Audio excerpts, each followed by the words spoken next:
बच्चों हमें दिया है ए बी एक रेखाखंड है और रेखा एल इसका लंब समद्विभाजक है। तो हम एक लाइन ले लेते हैं ए बी। ये ए बी एक रेखाखंड है और एल रेखा एल इसका लंब समद्विभाजक है। बच्चों लंब होता है जैसे कोई लाइन ऐसे, ये लंब हो गई, यहाँ पर ये 90 डिग्री का कोण बनाएगी दोनों तरफ, और ये समद्विभाजक है। तो इसका मतलब जो यहां से ये और यहां से ये बी तक ये दोनों बराबर है, इसीलिए मैंने सिंगल कट लगा दिया। यदि L पर स्थित P कोई बिंदु है, यानी कि L पर स्थित P कोई बिंदु है, यहां पर कहीं भी ले सकते हो आप, यहां लो यहां लो कहीं भी लो, थोड़ा सा ट्रायंगल को जो शेप थोड़ी बड़ी हो जाएगी, इसलिए ये मैंने ऊपर ले लिया। यहाँ पर P कोई बिंदु है तो दर्शाइए कि P और A, यानी कि P से A और P से B ये समदूरस्थ है। मुझे ये सिद्ध करना है कि PA इक्वल है PB के। तो बच्चों यहां पर हम एक पॉइंट ले लेते हैं C, जिससे मुझे ये आसान हो जाएगा। अब मेरे पास ये एंगल 90 डिग्री, ये एंगल 90 डिग्री हो गया। अगर हम इस ट्रायंगल को देखें तो PAC और PBC को देखें और ये साइड इसके बराबर होगी, हमें ये चीजें गिवन है। अब बच्चों सबसे पहले हम ये लिख लेते हैं हल करते वक्त, माना जो हमें दिया गया और जो हमने बनाया तो उसके बारे में लिख लेते हैं। हमें दी गई है एक रेखा, माना ए बी को इसका समद्विभाजक L बिंदु C पर प्रतिच्छेद करता है, इसीलिए जो AC है वो CB के बराबर है और P कोई बिंदु L पर स्थित है, तो हमें सिद्ध करना है।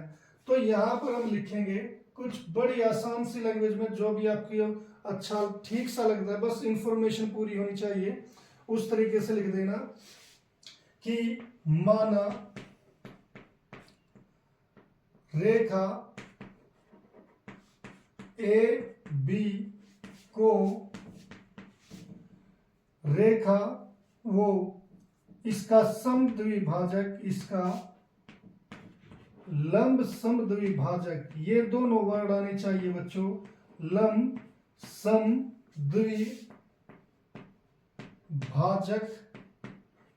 L बिंदु C पर प्रतिच्छेद करता है, C पर प्रतिच्छेद करता है।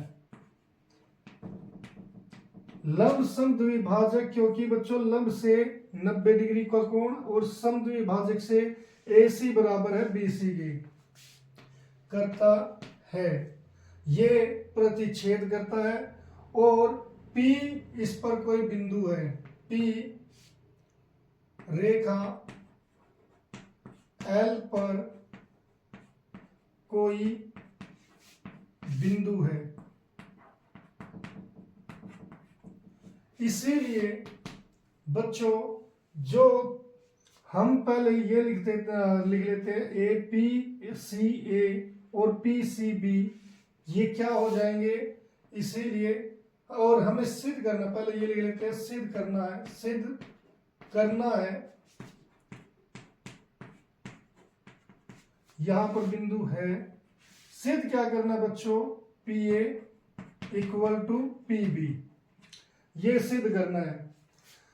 अब बच्चों इसके लिए सबसे पहले ये देख लेते हैं, जब हम PA और PB की बात करते हैं तो यहां पर दो ट्रायंगल हो गए, PCA PCB। मुझे ये साइड इसके इक्वल सिद्ध करनी है। तो बच्चों इक्वल कैसे सिद्ध करते हैं, उसके लिए हमें दो ट्रायंगल सर्वांगसम दिखाने होते हैं। कैसे दिखाने होते हैं, सर्वांगसम, और सर्वांगसम के रूल S होता है, S होता है, SSA होता है, यानी कि आपके पास चाहे तो तीनों साइड बराबर हो तब आप सर्वांगसम दिखा सकते हो, मगर यहां तो मुझे खुद एक साइड बराबर शो करनी है, दिखानी है। तो इस रूल का यूज मैं नहीं कर सकता। दूसरा, ये यहां पर ए एस एस एस होता है बच्चों, ए एस, यहां पर एस एस हो चुका है।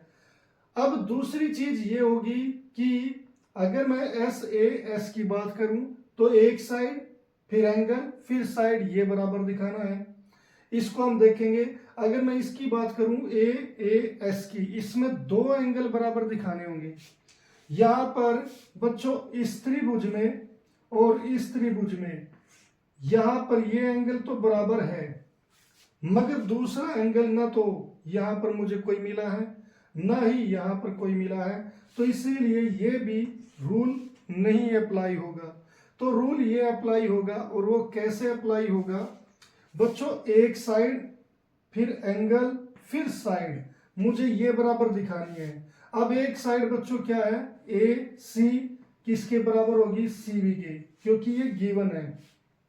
फिर आ जाते हैं एंगल पर, एंगल ये हो गया 90 डिग्री, ये भी 90 डिग्री, ये भी गिवन है। और तीसरी साइड क्या होगी बच्चों, पी सी, और ये क्यों हो गई, क्योंकि ये दोनों में कॉमन है। अगर कॉमन है तो ये बराबर हो गई।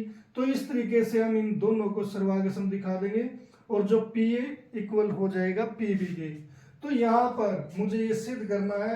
अब हल में बच्चों हम यहां पर पहले त्रिभुज पी ए सी व त्रिभुज पी बी सी में ये लिख लेते हैं बच्चों।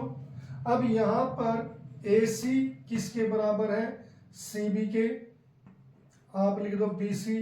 ऐसा क्यों, एल, जो ये एल रेखा थी, ये एल समद्विभाजक है ए बी का, एल ए बी का समद्विभाजक, सम, यहां पर हम इसे इरेज कर लेते हैं, अब इसकी कोई जरूरत नहीं है।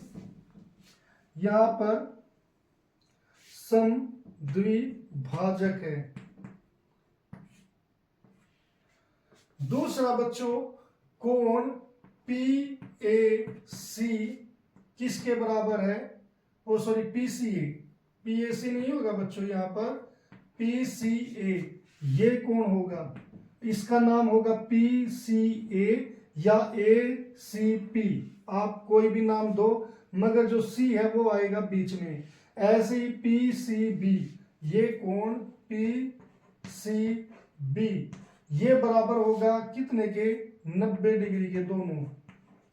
और ऐसा क्यों, क्योंकि बच्चों एल है जो वो परपेंडिकुलर है, लंब है ए बी पर, इस ए बी पर ये लंब है। अब तीसरी चीज है बच्चों, पी सी किसके बराबर होगी, पी सी की। अब ऐसा क्यों है, पी सी किसके बराबर, P C equal to P C, क्योंकि ये दोनों, ये जो साइड है दोनों त्रिभुज में कॉमन है, उसे कहते हैं उभयनिष्ठ, उभयनिष्ठ।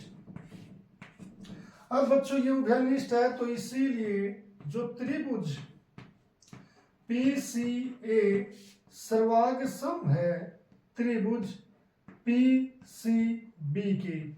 अब ये क्यों है बच्चों, ये है साइड एंगल साइड नियम से।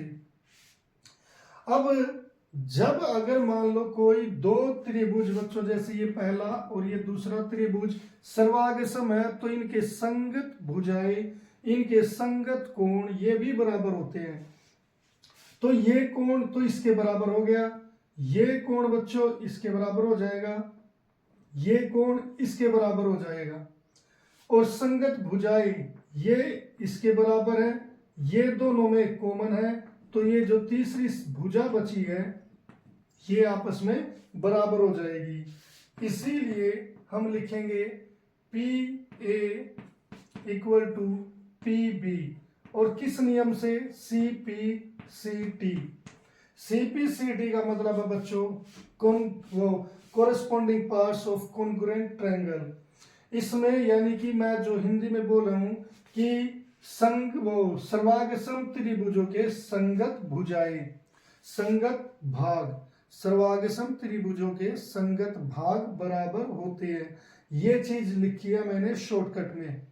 यहां पर इसका क्या मतलब है, संगत वो सर्वागसम त्रिभुजों के संगत भाग बराबर होते हैं।